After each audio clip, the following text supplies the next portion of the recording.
Hello hi नमस्ते. रूपा प्रेम कथा या चॅनलवर तुम्हा सर्वांचं अगदी मनापासून स्वागत आहे. नवीन कथा सुरू करत आहोत. कथेचा हा पहिलाच भाग आहे. पहिल्या भागावर व्ह्यूज आणि तुमचा रिस्पॉन्स पाहून आपण कथा पुढे चालू ठेवणार आहोत. मला आशा आहे की तुम्हाला ही कथा नक्कीच आवडेल. खूप छान आणि इंटरेस्टिंग स्टोरी आहे. एकदम डार्क रोमॅन्स टाईप. तर चला कथेला सुरुवात करूया. कथेचं नाव आहे सनम रे हिज ऑब्झेशन. भाग 1. एका मोठ्या अलिशान विलाची दृश्ये. एका अलिशान रूममध्ये एक 27 वर्षाचा तरुण पाठमोरा उभा आहे. त्याची उघडी पाठ दिसत होती. केवळ त्याच्या पाठीचा डौलदार आकार पाहूनच हे स्पष्ट होत होते की तो आपल्या फिटनेसची किती काळजी घेतो. त्याच वेळी एक सुंदर मुलगी त्याच्या मागे बसलेली होती. अचानक त्या तरुणाचा फोन वाजू लागतो. तो तरुण चिडून त्या मुलीपासून बाजूला होतो. फोन उचलतो, कानाला लावतो आणि अत्यंत संतप्त व कठोर आवाजात विचारतो, काय झालं? खिडकीवरचा पडदा हलक्या हवेच्या झुळकेने उडत होता आणि चंद्राचा प्रकाश त्या तरुणाच्या अत्यंत देखण्या चेहऱ्यावर पडत होता. त्याचा चेहरा चंद्रासारखाच पांढरा आणि शांत दिसत होता. निळे डोळे, विस्कटलेले काळे केस आणि आकर्षक ओठ. दिसायला तो प्रचंड हँडसम होता. जो कोणी त्याला पहिल्यांदा पाहिल तो त्याच्या प्रेमात पडल्याशिवाय राहणार नाही. तो तरुण फोनवरील समोरील व्यक्तीचे बोलणे ऐकतो आणि प्रचंड चिडतो, इरिटेट होतो. तो लगेच कॉल कट करतो आणि समोरील टेबलवर ठेवलेल्या सिगार बॉक्समधून सिगार काढतो. ती पेटवतो आणि त्याचे झुरके घेऊ लागतो. हे पाहून ती मुलगी त्याच्या जवळ येते, त्याच्या कमरेजवळ बसते आणि लाडात विचारते, आदित्य, तू एवढ्या रागात का आहेस? काही झालंय का? हा प्रश्न ऐकून आदित्य आणखीनच भडकतो आणि रागाने म्हणतो, ज्या कामासाठी मी तुला पैसे देतो फक्त त्याच कामावर लक्ष केंद्रित कर. त्याचे हे बोलणे ऐकून ती मुलगी एकदम शांत होते. आदित्य सिगारचे कश ओढत मनातल्या मनात स्वतःशीच म्हणतो, तू जो कोणी असशील तू खूप लवकर मी तुला उद्ध्वस्त करेन. मध्यरात्र उलटून गेली आहे. आदित्य त्या मुलीपासून पूर्णपणे बाजूला होती. त्या आदित्यच्या आतल्या हृदयाने जणू काम करण्यास बंद केले होते. तो भावनाशून्य झाला होता. म्हणूनच त्याला कोणाच्याही भावनांची काहीच पर्वा नव्हती. त्याच्यासमोर कोणी रडत असो वा मरणपंथाला लागलेलं असो, आदित्यला त्याचा काहीच फरक पडत नव्हता. आदित्य बेडवरून खाली उतरतो. आपले कपडे घालत तो त्याच कठोर आवाजात म्हणतो, औषधं घ्यायला विसरू नकोस. मला प्रेग्नन्सीसारख्या कोणत्याही कटकटीत पडायचं नाहीये. हे ऐकून ती मुलगी नाराज होऊन म्हणते, मला माहीत आहे, मी घेईन. हे ऐकल्यावर आदित्य कपडे घालून निघणारच असतो, पण तो मागे वळतो. मुलीच्या जवळ जाऊन तिचा चेहरा आपल्या हाताने पकडतो आणि तिच्या कपाळावर किस करत म्हणतो, तू जर तुझी जागा ओळखून राहिलीस तर मी तुला कधीच त्रास देणार नाही बेबी. आणि तुझी जीभ ही माझ्यासमोर बंदच ठेव. आपले बोलणे संपवून तो तिथून निघतो. ती मुलगी फक्त आदित्यला जाताना पाहत राहते आणि मनातल्या मनात विचार करते, तू शेवटी असा सॉफ्ट अभिनय का करतोस, ज्यामुळे मी वारंवार माझी जागा विसरून जाते आणि अशी इच्छा करू लागते की तू माझ्यावर प्रेम करावंस नेहमीप्रमाणे. तेवढ्यातच दरवाजा लॉक झाल्याचा आवाज येतो. तो आवाज ऐकून ती मुलगी बंद दरवाजाकडे पाहते आणि पुन्हा बेडवर पडून राहते. इकडे आदित्य विलाच्या बाहेर येतो आणि आपल्या कार जवळ जातो. त्याचा राईट हँड खास माणूस त्याच्यासाठी कारचा दरवाजा उघडतो.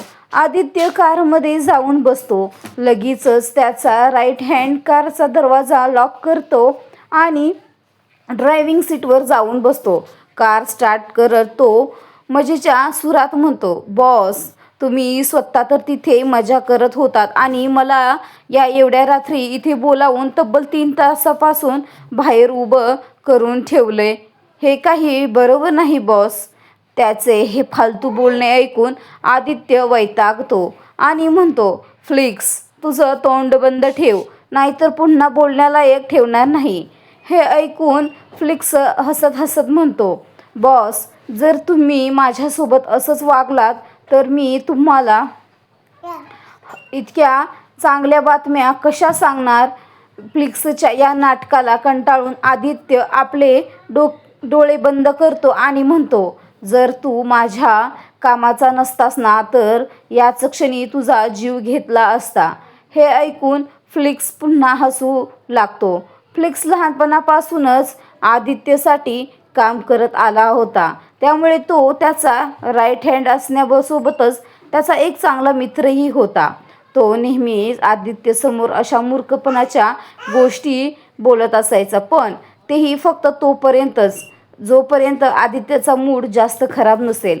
कारण जर आदित्य प्रचंड रागात असताना फ्लिक्सने असा विनोद केला तर कदाचित त्यानंतर फ्लिक्सचा फक्त आत्माच नसलेला मृतदेहच उरेल.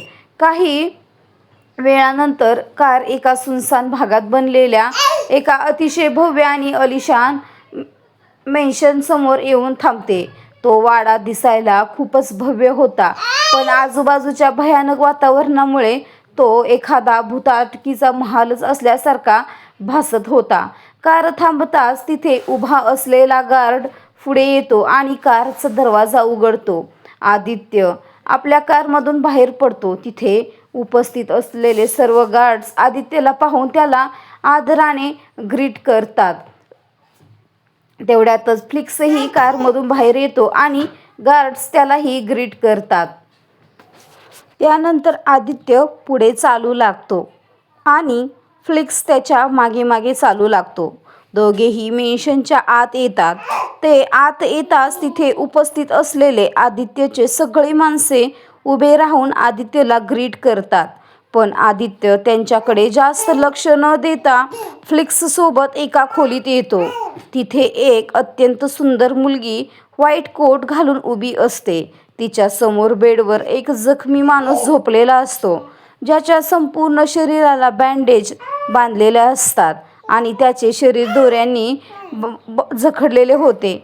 आदित्यला खोलीत आलेले पाहून ती मुलगी तिथून जाण्याचा प्रयत्न करते, पण आदित्य तिचा हात पकडतो आणि तिला जाण्यापासून रोखत म्हणतो, ओ देविका, इथून जाण्याची इतकी काही का आहे तुला. हे ऐकून देविका घाबरत म्हणते, माझं काम झालं आहे. तुम्ही याला शुद्धीवर आणायला सांगितलं होतं, मी आणलंय. आता पुढे काय होईल आणि काय नाही याच्याशी माझा काहीच संबंध नाही. तिचे हे बोलणे ऐकून आदित्य देविकाला ओढतच त्या जखमी माणसाच्या जवळ घेऊन जातो. देविका प्रचंड घाबरून जाते आणि तो जखमी माणूसही थरथर कापायला लागतो. तेवढ्यात आदित्य ऑपरेशन्समध्ये वापरले जाणारे एक धारदार चाकूसारखे हत्यार उचलतो आणि ते देविकाच्या हातात देतो. त्या माणसाकडे एका क्रूर हास्याने पाहत तो आपल्या थंड आणि निर्दयी आवाजात विचारतो, तुला इथे कोणी पाठवलं. या प्रश्नावर तो जखमी माणूस काहीच उत्तर देत नाही. हे पाहून आदित्य आपल्या अत्यंत कठोर आवाजात म्हणतो, देविका, मला असं वाटतंय की तू याची किडनी काढून घ्यावीस, तेही याला बेशुद्ध न करता. हे ऐकताच तो जखमी माणूस आणि देविका दोघांचेही धाबे दणाणतात. दोघेही प्रचंड घाबरतात. त्यांची ही अवस्था पाहून आदित्यच्या ओठांवर एक अत्यंत क्रूर आणि कुत्सित हास्य उमटते. फ्लिक्स बाजूला उभा राहून हे सर्व पाहत असतो आणि त्याला देविकाबद्दल थोडे वाईट वाटत असते. तिकडे देविकाचे हात भीतीमुळे पूर्णपणे गोठून जातात. हे पाहून आदित्य तिच्या कानाजवळ जातो आणि अगदी हळू पण थंड आवाजात म्हणतो, मी सांगतोय तसंच कर, डू ॲज आय से. हे ऐकून देविका प्रचंड घाबरते आणि थरथरत्या हाताने ते हातात त्या जखमेच्या जागी पुढे नेणार. तेवढ्यात तो जखमी माणूस भीतीने ओरडून सांगतो, मला मला मला मला मिस्टर राठोड यांनी पाठवलं आहे. हे ऐकताच देविका झटकन आपला हात मागे घेते. रात्रीच्या वेळी देविका पटकन आपला हात मागे घेणारच होती. तेवढ्यात आदित्य तिचा हात पकडतो आणि ते उपकरण त्या माणसाच्या पोटात खुपसून देतो. रक्ताचे थेंब देविकाच्या चेहऱ्यावर आणि शरीरावर उडतात आणि तो माणूस वेदनेने ओरडून उठतो. तेव्हा आदित्य हसू लागतो. तो माणूस ओरडत असतानाच आदित्यच्या चेहऱ्यावरील भाव बदलतात. मग तो देविकाचा हात सोडतो आणि आपल्या थंड आवाजात चेहऱ्यावरील कोणताही भाव न आणता म्हणतो, मला याच्या शरीराचा प्रत्येक अवयव याच्या शरीरातून बाहेर पडलेला पाहायचा आहे. आदित्यची ही आज्ञा ऐकून तो माणूस भीतीपोटी थरथर कापायला लागतो. देविका पूर्णपणे घाबरून गेली होती. तिच्या डोळ्यातून अश्रू वाहू लागतात आणि तिचे शरीर थंड पडते, ज्यामुळे ती जमिनीवर खाली बसते. तेव्हा आदित्य आपल्या गुडघ्यांवर खाली बसतो, आपला हात पुढे करतो आणि देविकाच्या हनुवटीवर आपली 2 बोटे ठेवून तिचा चेहरा वर करतो. आपल्या कठोर आवाजात तो म्हणतो, देविका, मी तुझे अश्रू पाहण्यासाठी इथे आलेलो नाहीये. मी जे सांगितले आहे ते पटकन कर. यावर देविका रडत रडत म्हणते, तू माझ्यासोबत असं का करत आहेस? मला फक्त एक साधे आयुष्य जगायचे आहे. हे ऐकून आदित्य तिच्या डोळ्यातून वाहणारे अश्रू पुसत म्हणतो, तुझ्या डॅडमुळे तू कधीच साधे आयुष्य जगू शकत नाहीस. जर स्वतःचे आणि तुझ्या बहिणीचे रक्षण करायचे असेल तर तुला हे सर्व करावेच लागेल. तुझ्या डॅडमुळे मी आजवर तुमचे रक्षण करत आलो आहे, पण आयुष्यभर मी तुमचे रक्षण करण्यासाठी तुमच्यासोबत राहणार नाही. इतके बोलून देविकापासून दूर होत तो म्हणतो, माझ्याकडे जास्त वेळ नाही. हे ऐकून देविकाला तिच्या भूतकाळात जे काही घडले होते ते सर्व आठवते. ती आपले अश्रू पुसते आणि आदित्यने जसे सांगितले होते तसेच करायला सुरुवात करते. काही वेळानंतर त्या जिवंत माणसाचा ओरडण्याचा आवाज थांबतो. देविकाचे हातही काही वेळानंतर थांबतात आणि पुढे फक्त रक्त आणि त्याच्या शरीराचे अवयव दिसू लागतात. हे सर्व पाहून आदित्य तिथून निघून जाऊ लागतो. फ्लिक्ससुद्धा तिथून आदित्यच्या मागे जाणार होता, पण देविकाची अवस्था पाहून तो तिथेच थांबतो. आदित्य जाताच देविका जेव्हा आपल्यासमोरील ते दृश्य पाहते, तेव्हा एक डॉक्टर असूनही आणि स्वतः तिने हे सर्व केले आहे हे पाहून ती जमिनीवर बसून रडू लागते. तेव्हा फ्लिक्स देविकाजवळ येतो. तिच्या केसांना कुरवाळतच म्हणतो, बघ, तुला रडण्याची गरज नाही. बॉस थोडे विक्षिप्त आहेत, पण तुला माहीत आहे ना, त्यांना फक्त तू स्वावलंबी व्हावीस आणि स्वतःचे रक्षण करू शकावीस असे वाटते. जर तू अशीच कमकुवत राहिलीस तर बॉस पुढे तुम्हा दोन्ही बहिणींसाठी काहीच करू शकणार नाहीत. हे ऐकून देविका फ्लिक्सच्या गळ्यात पडते आणि फक्त रडत राहते. तेव्हा फ्लिक्स तिला सांभाळत उभे करतो आणि आपल्यासोबत घेऊन जाऊ लागतो. बाहेर आल्यानंतर तो उपस्थित असलेल्या माणसांना आपले सर्व काही साफ करण्याची आज्ञा देतो. काही वेळानंतर आदित्य त्या मेन्शनच्या त्या महालाच्या एका आलिशान खोलीत जातो, जिथे संपूर्ण खोली फक्त काळ्या, करड्या आणि पांढऱ्या रंगाने म्हणजे ब्लॅक, ग्रे आणि व्हाईट रंगाने सजवली होती. तिथली प्रत्येक वस्तू अँटिक होती. आदित्य खोलीत जाऊन आपल्या कपड्यांवर लागलेले रक्त पाहतो. तो आपल्या शरीरावरून कपडे काढतो, बाथरूममध्ये जाऊन आंघोळ करतो. त्यानंतर आपल्या डोक्यावर कमरेला टॉवेल गुंडाळून केस पुसत तो खोलीत येतो आणि आपला फोन उचलून पाहतो. फोनमध्ये सिक्युरिटीचा मेसेज होता, सर, अनाथालय फक्त गहाण ठेवले गेले आहे. जोपर्यंत तारीख येत नाही तोपर्यंत लँडलॉर्ड त्याची विक्री करू शकत नाही. मेसेज वाचल्यानंतर आदित्य त्याचा रिप्लाय देतो, आय डोंट केअर. मला फरक पडत नाही. मला कोणत्याही परिस्थितीत उद्यापर्यंत ते हवे आहे. त्याला जितके पैसे हवे आहे तितके द्या आणि उद्याच्या उद्या मला चांगली बातमी द्या. इतके बोलून तो आपला फोन बाजूला ठेवतो. हेअर ड्रायरने आपले केस सुकवल्यानंतर तो बेडवर जाऊन झोपतो आणि हळूहळू ती रात्र निघून जाते. सकाळची वेळ झाली होती. देविका किचनमध्ये कॉफी बनवून आदित्यच्या खोलीच्या दिशेने जाते. या मेन्शनमध्ये कोणतेही नोकर नव्हते. इथे फक्त आदित्यची 30 माणसे राहत होती, जी अंडरवर्ल्डच्या दुनियेशी जोडलेली होती आणि त्याच्या बेकायदेशीर कामात त्याच्यासोबत होती. देविका आदित्यच्या खोलीपाशी येऊन दरवाजा ठोठावते. तेव्हा आदित्य येऊन खोलीचा दरवाजा उघडतो. देविकाच्या हातात कॉफीचा कप पाहून आदित्य दरवाजाला टेकून कप हातात घेतो आणि एका हलक्याशा हास्यासह म्हणतो, डॉक्टर साहेबा, कॉफीसाठी थँक्यू. हे ऐकून देविका आदित्यकडे रागाने पाहते आणि म्हणते, तू एक हार्टलेस मॉन्स्टर आहेस.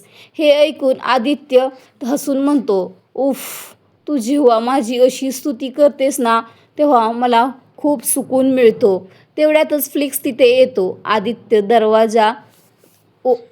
दरवाजा शेजारी उभा राहून कॉफी पितच फ्लिक्सकडे पाहतो. तिकडे देविका आदित्यकडे रागाने पाहत आपले दात ओठ खात म्हणते, आता दुसरं काही काम नाही आहे ना, तर मी जाते. इतके बोलून ती मागे फिरणारच असते. तेवढ्यात आपला आवाज थोडा मोठा करत आदित्य म्हणतो, डॉक्टर साहेबा, जर पुन्हा कधी माझ्यासाठी कॉफी बनवलीस तर ब्लॅक कॉफी बनव. आदित्यचे बोलणे ऐकून देविकाचे पाऊल थांबतात. ती मागे फिरून आदित्यकडे रागाने पाहते. आपले दात ओठ खात म्हणते, जे दिले आहे ते शांतपणे प्या. इतके बोलून ती तिथून निघून जाते. देविका गेल्यानंतर फ्लिक्स विचारतो, बॉस, तुम्ही देविकाला पसंत करता का? या प्रश्नावर आदित्य आपल्या खोलीत जाताना म्हणतो, नाही. उत्तर ऐकून फ्लिक्स पुन्हा प्रश्न विचारतो, तर मग तुम्ही तिच्या अशा उद्धट वागण्यावरही कधी राग का नाही करत? फ्लिक्सचा प्रश्न ऐकून एक दीर्घ श्वास घेत आदित्य म्हणतो, फक्त देविकाच्या डॅडमुळे. बाकी ती माझ्या कामाची आहे. मला माहीत आहे ती माझ्या विरुद्ध कधीच जाणार नाही. मग मी तिला कधीही काहीही करायला का सांगेना? फ्लिक्सला इतके माहीत होते की तो आणि देविका तेव्हापासून एकमेकांना ओळखतात जेव्हापासून दोघांचा जन्म झाला होता. पण त्या दोघांमध्ये नक्की कसं आणि काय बॉन्डिंग आहे हे फ्लिक्सला माहीत नव्हते.